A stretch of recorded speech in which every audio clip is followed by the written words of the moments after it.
A partir de agora, a Porteira RW apresenta Gênios do Esporte. Com participação de pessoas ligadas ao esporte. Gênios do Esporte. Apresentação Roberto Azevedo.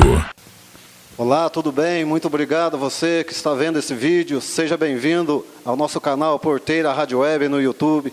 Eu sou o Roberto Azevedo, apresentador do programa Gênios do Esporte, e hoje trazendo uma entrevista inédita, exclusiva para o nosso canal. Hoje entrevisto o preparador físico do Ceará Esporte Clube, Valdir Nogueira de Oliveira Júnior, ou simplesmente Juninho. Vamos bater um papo e falar um pouco da vida e como está sendo esse ano no Ceará Esporte Clube. Juninho, mais uma vez, meu muito obrigado por você ter aceito o convite, estar aqui com a gente. Seja bem-vindo. E como você está? Tudo bem? Bom, Roberto, primeiramente, obrigado pelo convite. É um prazer aqui, estar conversando com você. Eu fui convidado aquela vez, acho que em março, que a gente conversou, no programa Gênios do Esporte, que eu fiquei muito feliz de ter participado, tenho acompanhado, mesmo de longe, aí, os programas. E é um prazer, estar aqui falando aí de futebol, falando, de vida. E obrigado aí mais uma vez pelo convite. Bom, Juninho, como você falou, em março a gente bateu um papo no programa Gênios do Esporte. Aí a gente vai bater um papo a partir daquele momento, que foi... Como que foi sua chegada num clube novo, no Ceará, Como que é? Até uma curiosidade minha, como que funciona? Você chegou lá e para apresentar a todos, é um pouquinho difícil, você já está acostumado com isso? Bom, Roberto, a chegada no Ceará, ela foi diferente de tudo, Porque a gente vinha trabalhando de forma não presencial, os chamados ali trabalho remoto, fazendo treinos online, com jogadores, então a gente já começou a ter uma aproximação com eles. Mas quando a gente chega lá, a gente chega na época com os jogadores divididos em 4 turmas, em cada horário ali iam de 7 a 8 jogadores, todos os cuidados, os protocolos, devido à pandemia. E ficamos dessa maneira aí por 4 semanas, até a gente conseguir reunir todo o grupo e aí sim, o treinador começar a fazer os treinos que normalmente faz, para o time ter um entrosamento e com muito receio, porque até hoje a gente ainda não entende muito, dessa pandemia. Então era uma coisa assim, a academia a gente nem usava, só trabalhos ali dentro do campo, o máximo de isolamento possível. Chegava a hora dos jogadores hidratarem, durante o treino, 4 caixas de água espalhadas, então algo totalmente novo, E em relação quando a gente chega no clube, tudo que é novo desconforta um pouco, é óbvio que a gente vai acostumando, E a gente chega ali já... É o que eu falo, assim, o que credencia em qualquer lugar é o trabalho, Então, a gente chega e quando você pega começo de temporada, como foi ali a volta, Porque teve a pandemia, então é mais fácil quando você pega um trabalho já iniciando. Mais difícil é quando caiu tal treinador, você vai para o lugar dele, Então, aí é a hora que você tem que ter muita sabedoria. Cada comissão, cada preparador tem sua forma de trabalhar, mas não adianta eu chegar e já colocar todas as minhas ideias, que às vezes o choque é muito grande, e hoje a gente sabe que o jogador de futebol, de Série A, não no geral, mas assim, de Série A o jogador ganha muito, então a gente tem que pôr esse jogador para render, mas também não pode machucar, porque esse jogador lesionado 1 mês, 2 meses fora é um prejuízo muito grande. Então, principalmente a função do preparador, a gente trabalha nesse limite, entre o máximo rendimento e também evitar que esse jogador lesione. Bom, Juninho, eu acompanho você faz tempo, a gente é amigo, jogou junto aí há um tempo atrás, até no Botafogo. Agora, eu sei do seu potencial nos clubes que você trabalhou e que eu posso falar para você que o seu time, Ceará, está encaixadinho, que o preparo está muito bem. O que eu posso falar para você é que vocês estão fazendo um ótimo papel lá. Agora, Juninho, falando de... Você chegou lá, qual que foi o primeiro campeonato que você disputar? Já chegou disputando o campeonato da Copa do Nordeste ou qual que foi? Então, Roberto, a gente iniciou os trabalhos lá em maio, em junho, 1º de junho. E o primeiro jogo foi dia 13 de julho. Foi um jogo do campeonato estadual. Então, eu lembro que nós jogamos na segunda contra o Barbalha, na quarta o clássico contra o Fortaleza e no domingo o jogo já de semifinal contra o Ferroviário. E aí nós passamos o Ferroviário e fomos para a final. E isso no mês de julho ali. Só que essa final ela só foi disputada no mês de outubro contra o Fortaleza. E aí quando a gente faz esses 3 jogos, a gente vai para a Copa do Nordeste. Essa Copa, eles resolveram na época fazer uma sede única em Salvador, né, até pela pandemia, e nós ficamos lá em Salvador do dia 23 de julho até dia 4 de agosto. E nós fomos campeões do Nordeste e de forma invicta, né? Era um campeonato que já vinha em andamento, e a gente foi para um jogo contra o CRB, que a gente precisava ganhar para classificar, a gente ganhou. Depois pegamos o Vitória, né, no mata lá, que era um jogo só, eliminamos o Vitória. Pegamos o Fortaleza, ganhamos o Fortaleza e fomos fazer a final contra o Bahia e ganhamos 2 jogos. Então, foi um título muito importante, né, ali na região. Foi o segundo título do Ceará e foi de forma invicta. E aí, depois disso, terminou dia 4 de agosto, dia 8, aí começou o Campeonato Brasileiro, quando a gente fez a estreia contra o Sport. Bom, voltando um pouco, só para o pessoal entender, você conheceu o Guto Ferreira onde mesmo? Foi no Mojimirim, eu já estava no Mojimirim há 2 anos, e aí o Guto veio, e aí a gente trabalhou mais 1 ano no Mojimirim, e quando ele foi para Ponte Preta, né, que ele teve o convite, isso aí no ano de 2012, que na época o Gilson Kleina foi para o Palmeiras. Aí foram buscar o Guto lá no Mojimirim, e foi quando ele fez o convite para mim acompanhar ele, né, que ele estava formando a comissão dele. E aí eu saio do Mojimirim, que eu era um profissional da casa, e começo a acompanhar o Guto em 2012. Bom, isso até hoje vocês estão formando uma bela dupla. Aí, Juninho, a Copa do Nordeste vocês foram campeão, né? Isso. A gente ganhou o primeiro jogo de 3-1 do Bahia, e aí no segundo jogo, que afinal foram em 2 jogos, né?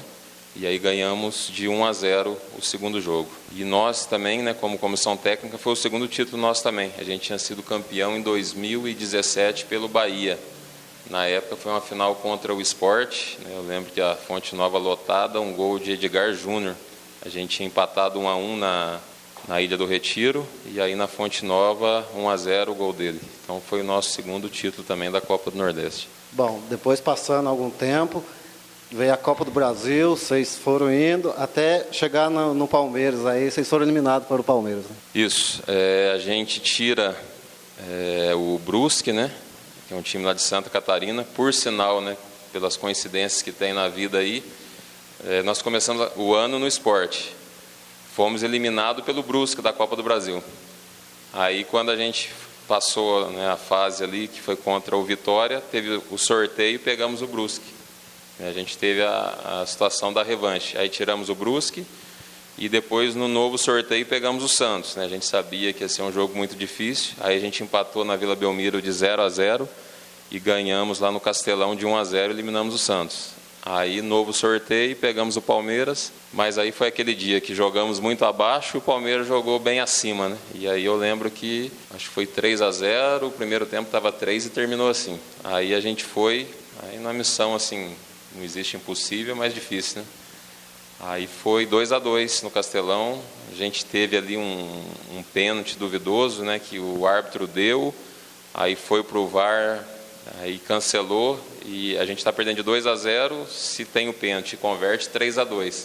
Isso 10 minutos do segundo tempo. Então aí poderia ser que a situação fosse outra, mas assim, acho que a gente saiu de cabeça erguida.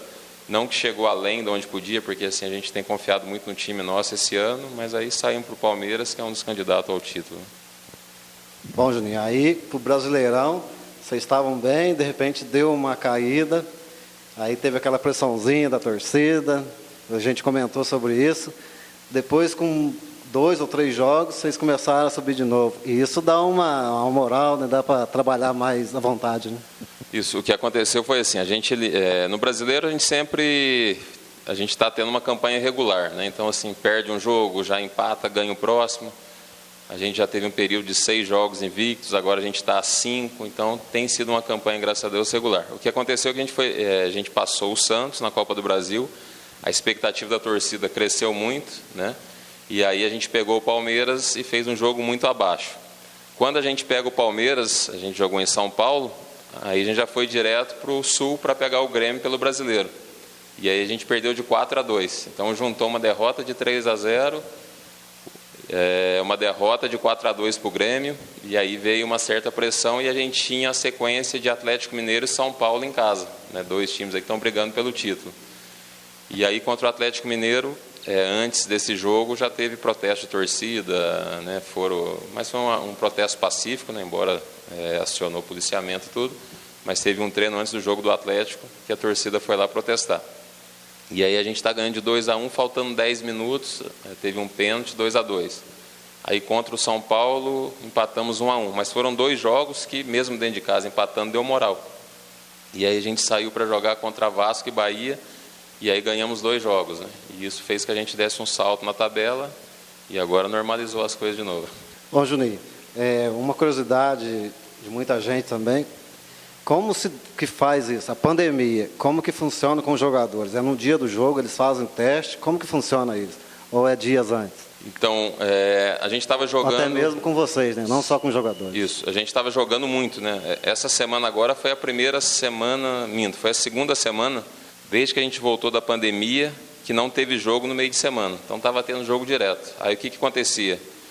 Acabava o jogo, né? Principalmente dentro de casa. Aí o jogador está lá tomando banho, vai fechar para a reza e tal. Às vezes antes de fechar ou depois que fechasse já fazia o teste, pós-jogo, né? Porque muitas vezes no outro dia a gente já viajava para outro lugar. Então ou o teste tem sido pós-jogo ou tem sido no outro dia, né? Mas assim, todo jogo tem a testagem. Nós da comissão, o Guto, por exemplo, treinador, todo jogo é testado. Nós da comissão, assim, a cada 2 jogos, varia um pouquinho, né? Mas os jogadores, assim, é teste toda hora, né? Um protocolo bem rígido. E graças a Deus, assim, está tendo casos ali, teve, né, entre nós, mas não chegou a ter surto igual teve em outros clubes, né? Então, assim, às vezes pegou 2, passou 15 dias, mais 2, mas nada assim que tenha atrapalhado, né, tanto. E os jogadores também, graças a Deus, assim, os sintomas, no máximo ali uma febrezinha, né, mas graças a Deus nada de pior, nem com eles, nem com a família, porque às vezes a esposa acaba pegando, né? Agora mesmo quem está lá é o Ricardinho, né, o volante, até conversei com ele ontem. Aí a esposa também pegou, as crianças não, né? Mas assim, fica tenso, né? É chato. E vamos falar do Fernando Praz. Ele estava sendo titular, de repente ele resolveram sacar ele, isso é para preservar ele ou ele já não estava bem mesmo? Então, o que acontece, assim, realmente teve algumas falhas, né? Mas assim, foram falhas que aconteciam num jogo, passava um tempo, né? Às vezes acontecia de novo. E nesse momento, né, de instabilidade, de pressão de torcida, realmente ele foi um dos alvos, né? E na verdade pela torcida até antes era para ter tirado, né? Mas assim, nós e da comissão, né, o Guto bancou mais um tempo. Mas aí depois desse jogo contra o Atlético Mineiro, né, que foi um pênalti que ele, né, poderia... Mas é a situação que tem que decidir na hora, né? Ele acabou saindo, fazendo pênalti, e aí ficou um pouquinho insustentável, né? E aí, mas assim, é um cara que no dia a dia... É um cara fantástico, sabe? É o cara ali, até o Sobis, quando estava com a gente, é o primeiro que chega, o último que sai. E quando perdeu a posição, ainda brinquei, né? Falei, agora vamos ficar de olho, porque só falta esse teste, né? Se for esse cara mesmo que tem se demonstrado, ainda brinquei, vou dar nota 10 para esse cara. E é impressionante. Não mudou nada, trabalho do mesmo jeito, respeitando, né, o que era reserva e assumiu. Então, assim, tem se demonstrado realmente assim, um ser humano fantástico, né? Bom, a gente já falou de pandemia, mas esse ano está sendo um ano difícil para todo mundo, né? E o Campeonato Brasileiro vai passar para 2021. Vocês não vão ter descanso, porque já vai acabar o Campeonato Brasileiro, já vai começar ou vai ter um tempo de descanso? Não, é bem provável que não. A gente tem um jogo contra o Santos, dia 26 agora de dezembro, e aí a gente joga no dia 7 de janeiro. Né? Esse jogo era para ser até no dia 3, mas aí eles jogaram a rodada um pouquinho para lá, que é para tentar aí pelo menos liberar os jogadores para o Réveillon, né? Então talvez isso a gente vai conseguir. E acaba dia 24 de fevereiro e depois já começa o estadual, vai juntar. Eu creio, né, não conversamos lá ainda, mas eu acho que todos os times acho que devem adotar alguma estratégia de pôr os juniores para começar a disputar o campeonato estadual do ano que vem, né? Porque assim, o jogador vai ter que descansar, né? Não digo nem assim pela questão trabalhista, mas pela questão de ser humano mesmo, porque assim, toda temporada o cara vai no limite, aí depois você tem que dar um descanso para ele recuperar. E se você não fizer isso, essa temporada que está sendo difícil, a outra vai ser mais ainda, né? Então os caras não são máquinas, eu acredito que pelo menos uns 15 dias aí vai ter que dar para esses jogadores. Agora, falando do técnico, a gente sabe da competência do Guto Ferreira, e até eu vi nas redes sociais que ele está entre os 5 técnicos que ainda estão no mesmo time, né? Você tem para falar do Guto? Ao que se deve isso? Então, até hoje mesmo eu estava pensando isso, né? Porque muitos treinadores, a maioria, já foram mandados embora, outros surgiram alguma situação e eles saíram para outro time, né? E como você disse aí, o Guto, né, a nossa comissão está entre as 5 que iniciou o trabalho e ainda continua, né? O do Guto, o que eu tenho que falar, né, desde quando eu conheci ele, que o Guto é um cara assim que, se ele não mandar no grupo nosso aqui 5 vídeos de treino por dia, pelo menos, não é ele, né? Então, assim, é um cara extremamente estudioso, inquieto, que quer sempre evoluir, muito detalhista, muito trabalhador, né? Então, é um cara assim que vem evoluindo cada dia mais. Como pessoa, eu digo assim, em termos de gestão, é um cara que hoje é mais tranquilo, né? Em outros lugares, assim, quando a coisa não dava certo, porque tem hora assim, você faz tudo que pode e depois você depende do jogador, você depende assim, né, da coisa ser a hora certa, porque por mais que a gente faça tudo, mas a gente sabe que, né, a gente não tem um controle de tudo. Então eu vejo hoje ele é um cara mais sereno e isso passa também para o plantel, né? Então a gente vê o grupo do Ceará hoje, um grupo muito fechado, um grupo muito assim, mesmo quando a gente passou algumas dificuldades aí, muito maduro, e isso acho que vem de cima para baixo, né? Então o Guto hoje eu acho que ele está na melhor fase assim, dele como treinador. Bom, Juninho, eu sei do seu profissionalismo, te conheço há muito tempo. Hoje você pensa no Ceará, mas seleção brasileira é um sonho? Trabalhar na seleção brasileira? Ou você nem pensa nisso? Olha, Roberto, é um sonho, assim como que eu digo para você, há 10 anos atrás, por exemplo, é óbvio que eu ainda tenho um sonho aí de trabalhar nos grandes São Paulo, né? A gente já conseguiu trabalhar no Inter de Porto Alegre, que é uma grande camisa, mas assim, há 10 anos atrás eu falei assim, bom, cara, assim, eu quero assim, ser feliz na profissão, quero crescer, mas eu imaginava assim, esses times que a gente vem passando, né? Sport, Bahia, Ceará, que são clubes assim gigantescos, né? E o que eu vejo assim, você tem que estar em lugar onde reconhece o teu trabalho, né? Porque assim, óbvio que se a gente chegar, vamos supor, num Corinthians amanhã, né? Até você provar que pode estar ali, vai ser muita cobrança, né? Mas isso faz parte do crescimento. Mas assim, eu penso, né, assim, numa seleção assim futuramente, nesses times grandes de São Paulo. Mas assim, cara, não é algo assim que, né, fissurado e tem que chegar e não.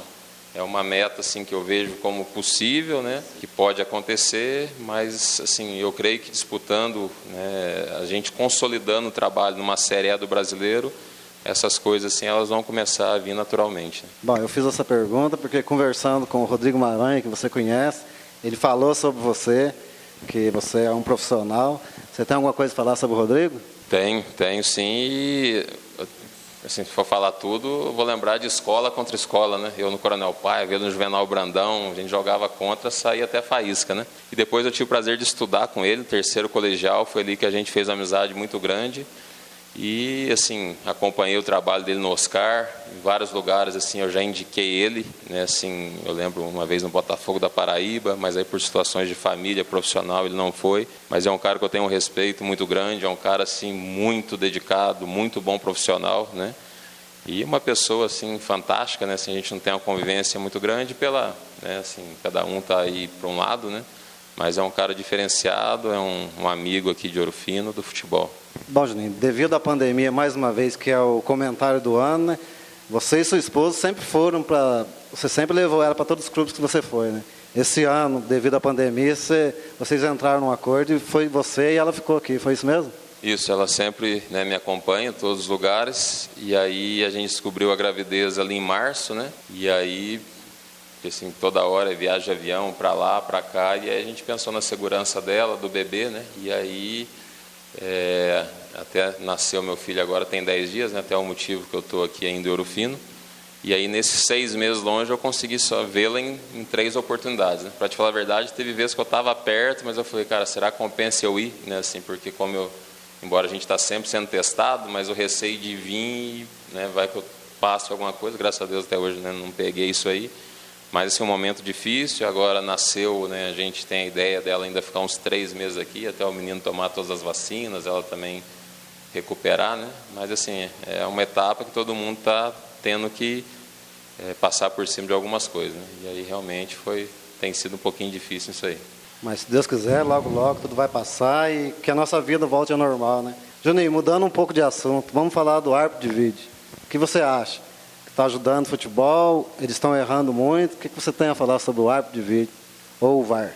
Eu acho assim, veio para ajudar. Eu, por exemplo, na minha opinião, tem que ter, né? Porque assim, eu acho que o pior de tudo é a injustiça, né? Então, às vezes o cara perdeu um jogo, um campeonato, por um impedimento ali que teve a situação, então eu acho que tem que ter. Eu estou achando que está demorando muito para eles ter um entrosamento disso, resolver. Porque você pega, às vezes, alguns árbitros mais experientes, né? Então o VAR ele veio assim, para auxiliar, mas não é ele que apita o jogo. Então a gente vê muitos árbitros ali durante o jogo, os caras tocam o jogo, chamam a responsabilidade, né? Agora tem uns que ficam muito inseguro, muito indeciso, entendeu? E eu vejo assim, tem lance que acontece ali, ele vendo a situação real ali, a velocidade do jogo é diferente, né? Então tem hora que ele tem que chamar para ele, né? Óbvio que ele foi lá ver, viu que foi uma coisa absurda, mas eu acho que eles têm que confiar um pouco mais neles, né? Então você pega árbitros aí mais experientes, árbitro geralmente foge os nomes aí, mas eu vejo que os experientes eles já estão levando a coisa de uma maneira legal, né? Agora tem uns aí que está complicando muito, até teve uma situação no nosso jogo, né, contra o São Paulo, né? Que demoraram, aí deu a saída da bola, né, que não pode acontecer, né? Mas eu achei que o São Paulo foi de uma grandeza muito grande, né? Que eles poderiam entrar com recurso, mas como o lance, né, foi um lance que realmente não tinha o que fazer, eles contestaram o VAR, mas deixaram a coisa fluir, né? Bom, já que você comentou sobre o São Paulo, hoje não, mas um dia eu ainda quero ver você e o Guto no meu São Paulo, tá? E que isso se torne realidade para mim, porque é um sonho e eu gosto muito do trabalho do Guto Ferreira. Agora, Juninho, vamos falar um pouquinho sobre o racismo. Em pleno século XXI, essa semana mesmo aconteceu lá com o PSG, no jogo lá, aconteceu com o Aranha e vários jogadores.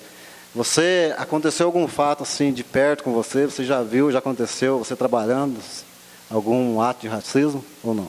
Não, não aconteceu assim trabalhando diretamente, né, esse fato. É algo assim muito delicado que assim, tem hora que a gente não acredita como que uma coisa dessa pode ter, né? Então eu acho que realmente a gente vê muito as pessoas cobrando, acho que os jogadores realmente têm que se posicionar, né? E o que me vem nisso aí foi aquela vez com o Daniel Alves, né, cara? Eu achei que aquela vez foi assim a melhor coisa que ele fez acho que jogaram uma banana no campo, né? E aí ele pegou a banana. Ele pegou a banana e comeu a banana, ou seja, cara, ali foi uma grandeza dele, uma sabedoria, ou seja, não é esses babaca aí que vão me afetar, né, cara? Mas assim, realmente é uma coisa assim que inadmissível. Eu acho que quem tem essa atitude é porque é um ser humano realmente, ele que é desprezível, né? Porque não tem jeito, né, cara? Assim, eu creio que é inadmissível, não tem um porquê umas coisas dessa ainda acontecer, né? Eu comentei sobre isso, mas que esse fato lá com o PSG seja julgado, seja que aconteça, o que tem que acontecer e que eles investiguem isso, porque não deu para ver direito, né? Se o cara fez ou não. Às vezes uma palavra a pessoa já acha que está fazendo racismo e isso tem que acabar um dia. Agora, Juninho, sobre o Neymar, você acha que o Neymar está pronto para ser o melhor do mundo? Esse ano ainda não vai ser, mas o que você acha que está faltando para o Neymar ser o melhor do mundo? Para te falar a verdade, assim, o Neymar, eu sou fã do futebol dele, né? Acompanhei na época de Santos, eu estava no Mojimirim, em Ponte Preta, então a gente assim, fez vários jogos contra e você vê o menino de perto jogando, você fala, cara, esse negócio aí é de outro mundo o jogo dele. E de tanto que eu torci para ele e aquela expectativa com esse cara, tem que ser o melhor do mundo, tem que ser, né? Porque assim, na minha visão, eu acho assim o Cristiano Ronaldo um modelo de jogador assim, né, de capacidade física, um cara completo, mas quando eu vejo assim o talento mesmo assim, entendeu? Aí eu ponho Messi e Neymar como na minha visão, sabe assim, de o trato fino com a bola, né? Só que daí o Neymar chegou uma época que eu falei assim, bom, infelizmente, assim, a gente que torce para ele, a gente está querendo mais do que ele. E a gente vai ter que aceitar o jeito que ele é, porque a gente quer transformar ele em uma coisa para ele chegar a ser o melhor do mundo. Mas ele, assim, ele não tem o preparo, né, psicológico, o preparo de vida, ele não consegue, assim, deixar algumas coisas de lado, né, que são as coisas, assim, vamos chamar até de prazeres do mundo, né? Porque o jogador de futebol é o corpo dele, cara. Se ele não se dedicar e deixar várias coisas para trás, não sacrificar, ele não vai chegar, né? E tá errado, cara, assim, eu vejo muito o Ronaldinho Gaúcho, né? O Ronaldinho Gaúcho deu seus 30 anos, começou a cair. E assim, eu vejo que o jogador de futebol ele tem tanta pressão para cima dele, todo dia ele tem que provar, sabe? Então eu acho que chega uma hora que o jogador cansa disso. Então eu torço para que o Neymar não canse dessas cobranças, que a cada dia ele se torne uma pessoa que lide melhor com os problemas, né? Uma pessoa que vá adquirindo uma grandeza emocional, espiritual, que eu acho que o problema dele está nisso, né? Porque futebol ele tem. Eu acho que quando ele focar naquilo mesmo, querer ser, mas não também assim, pô, eu quero ser o cara por ser o cara, não. Eu quero ser o cara porque eu tenho condição, né? Porque eu quero assim, marcar uma história, mas eu ainda acredito que ele pode chegar assim. Bom, eu penso um pouco sobre o Neymar. Eu acho que ele quer ser o cara dentro e fora de campo, e isso não combina. Então, se ele for o cara dentro de campo, com certeza ele vai ser o melhor do mundo. Juninho, agora o próximo jogo, Ceará e Atlético Goianiense. É um jogo difícil, que vocês ganhar mais 3 pontos, dá para ficar mais tranquilo aí na tabela. É o que a gente estipulou lá internamente, né? Quando a gente passa ali do Atlético Mineiro e do São Paulo, que a gente teve 2 empates, aí é uma sequência de 4 jogos, já foram 2, né? Então a sequência Vasco, Bahia, Atlético Goianiense e Fortaleza. E aí até quando, né, eu fecho os jogadores antes do aquecimento, né, para dar uma motivada. Eu lembro que antes do jogo contra o Vasco eu falei com eles, eu falei, olha gente, se a gente quer alguma coisa diferente nesse campeonato é agora. Não vai, se a gente não fizer agora, lá na frente a gente vai lamentar porque não fez. Então são 4 jogos, que eu ainda falei para eles, não estou falando de 4 vitórias, mas estou falando de 4 jogos para tudo que vocês têm de melhor colocar aqui dentro, porque são os confrontos diretos, né? Então a gente venceu 2, hoje a gente é o 9º colocado na tabela, e agora mais 2 jogos assim, dificílimos, né? Eu acho que tanto Atlético Goianiense quanto Fortaleza são 2 times que competem muito, são times que não desistem, como o nosso também. Então assim, vão ser jogos assim, de muita superação. Talvez não serão jogos bonitos, né, para quem está vendo, mas realmente, se a gente vencer amanhã o Atlético Goianiense, a gente vai a 35 pontos, depois tem o Clássico, daí a gente vai embalado, né? Então eu creio que se esses 2 jogos a gente conseguir fazer de 4 a 6 pontos, a gente pode, mais lá na frente, buscar algo diferente, embora, né, o Campeonato Brasileiro é muito difícil, a gente quer chegar ali logo nos 45, 46 pontos, que é a primeira meta, que é a permanência, né? Então, o próximo jogo é o Atlético Goianiense. Depois, acho que se eu estiver errado, você me corrige. Tem uma semana para trabalhar, que o outro jogo é no outro domingo, né? Aí dá para trabalhar mais tranquilo? Isso. Na verdade, assim, pós-pandemia, eu acho que os times que mais jogaram Ceará e Bahia, pós-pandemia, né? Então a gente jogou muito e foi nítido que para o jogo do Vasco a gente teve 5 dias, coisa que a gente não estava tendo. O rendimento foi muito bom. Contra o Bahia, 5 dias, rendemos muito. Agora 1 semana e depois para o Fortaleza mais 1. Então está sendo uma situação que os jogadores a gente está vendo que estão descansando e mentalmente também está dando aquela descarregada, né? Porque jogo em cima de jogo, o cara tem que render todo o jogo 100% e está dando para ver que o time está numa ascendente, né? Bom, Juninho, em março a gente bateu um papo, né? E você disse em primeira mão que sua esposa estava grávida. E no dia 30, jogo Ceará e Vasco, vocês foram lá no Rio, ganharam 3-0, é isso mesmo? Foi 4-1. 4-1. E depois você foi dormir e de madrugada teve uma notícia boa, né? Por isso você está em Ouro Fino. Já de primeira mão também, que o Juninho é pai há poucos dias. Como é que está sendo isso? Então está sendo, aprendendo a ser pai, né? A gente cuida do filho, ele ensina a gente a ser pai. Hoje está fazendo 10 dias do nascimento dele, o nome dele é Vitor. E estava programado para o dia 9, né? Então estava ali, tudo tranquilo. E a gente jogou contra o Vasco na segunda. Aí a gente ainda estava no Rio, que a gente ia para Fortaleza na terça de manhã. E aí de madrugada ela me liga que estava indo para o hospital, né? Que estava achando que estava na hora. E aí eu já, ao invés de voltar para Fortaleza, vim para Ouro Fino, né? Eu cheguei meio-dia aqui e meu filho tinha nascido às 7 da manhã, então não consegui acompanhar, mas vim voando, né, do jeito que deu e acompanhando ela nesses dias, né? Eu acho que é um momento assim para a gente também dar um apoio. Eu até inicialmente tinha pedido 5 dias, depois dei uma chorada lá, né? E aí o que eu levei em consideração foi que como a gente conversou, durante 6 meses eu fiquei muito ausente, né?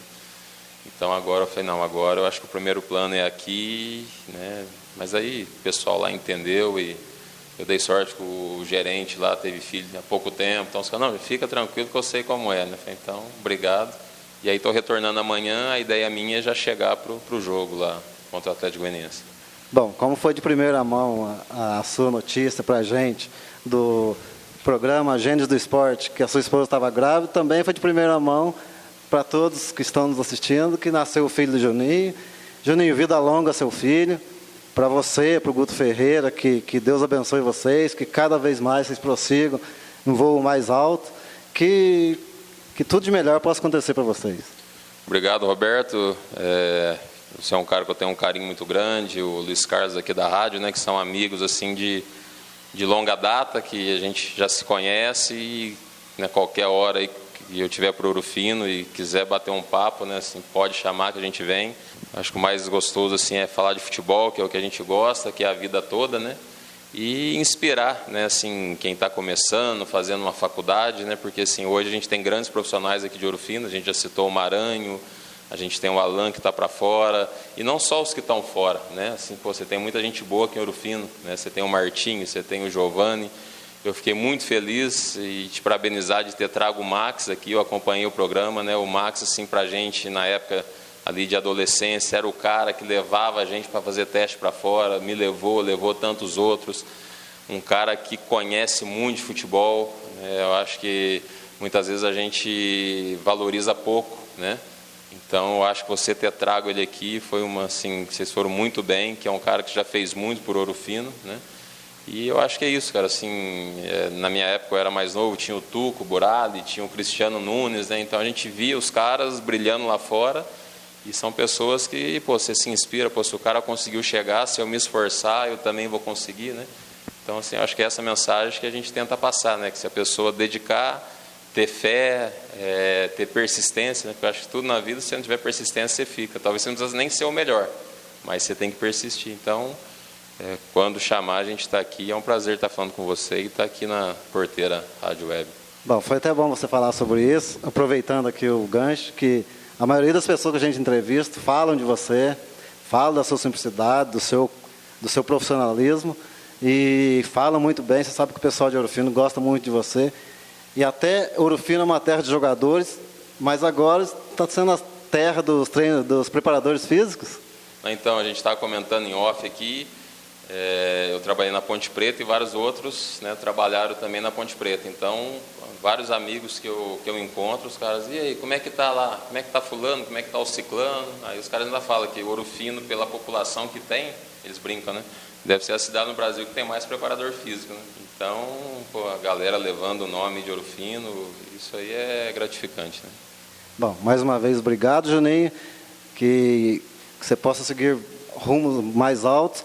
Um Feliz Natal para você, sua esposa, seu filho, né? Para toda a família. Um ano novo cheio de bênçãos, saúde e paz para todos. Feliz Natal, Roberto, né? Que o ano que vem, né, seja um ano aí mais leve, né, para todo mundo, e mais é um ano que a gente termina ele mais forte, né? Então, Feliz Natal aí a você, o pessoal da rádio, a todos que estão aí nos assistindo, né? Deus abençoe a vida de cada um. Obrigado a você que acompanhou a nossa entrevista aqui. Até uma próxima. Obrigado, Jonas Ferreira, Luiz Carlos. Até uma próxima entrevista. Um abraço a todos e até lá.